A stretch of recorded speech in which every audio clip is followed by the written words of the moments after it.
Cari amici, buongiorno, buon Santo Stefano a tutti, la via dei Presepi quest'oggi è a Santa Maria di Feletto. Siamo in compagnia di un componente storico del gruppo degli amici del Presepio, Alfredo Canzana. Alfredo, ben ritrovato, grazie dell'invito.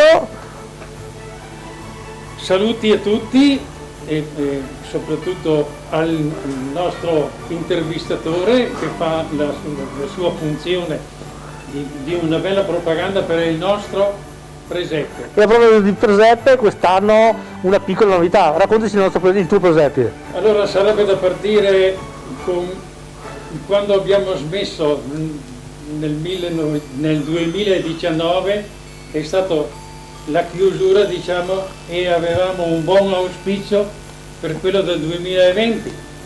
2020 non è stato possibile farlo perché c'è arrivata l'epidemia, il Covid, dove che ha fatto un sacco di morti che non sto ad elencare le cifre, anche perché non me le ricordo.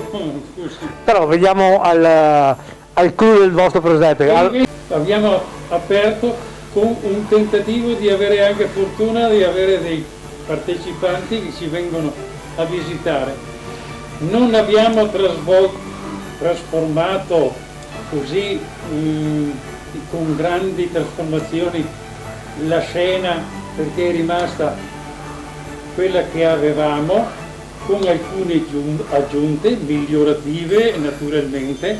Alfredo, a proposito della scena, il vostro Presepe è particolare perché rappresenta il vostro paese. Certamente rappresenta il paese di San Pietro di Feletto, con la grande pieve, la millenaria pieve storica che abbiamo nel nostro territorio, e il borghetto, cioè tutto quel gruppetto di case che c'è intorno con la piazzetta eccetera.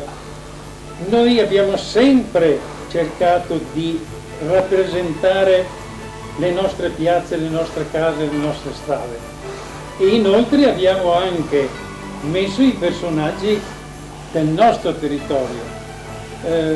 Possiamo citare tipo Don Nilo, il nostro parroco, il sacrestano che lavorava qui in chiesa e è mancato, tanti altri personaggi tipo il dottore, tipo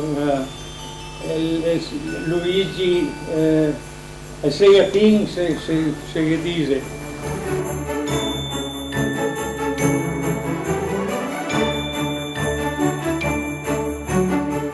Alfredo, prima di iniziare questa intervista mi dicevi che la notte di Natale e anche oggi, giorno di Santo Stefano, la gente comunque è affluita. Quali sono gli orari però da oggi al 7 gennaio?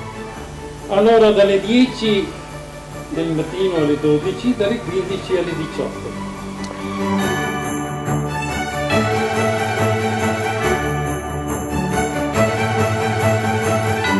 Alfredo, con tutto il rispetto delle normative vigenti in questo periodo, sicuramente i telespettatori verranno a trovarvi, però a te adesso una possibilità di dare un augurio di un buon 2022 a tutti i telespettatori.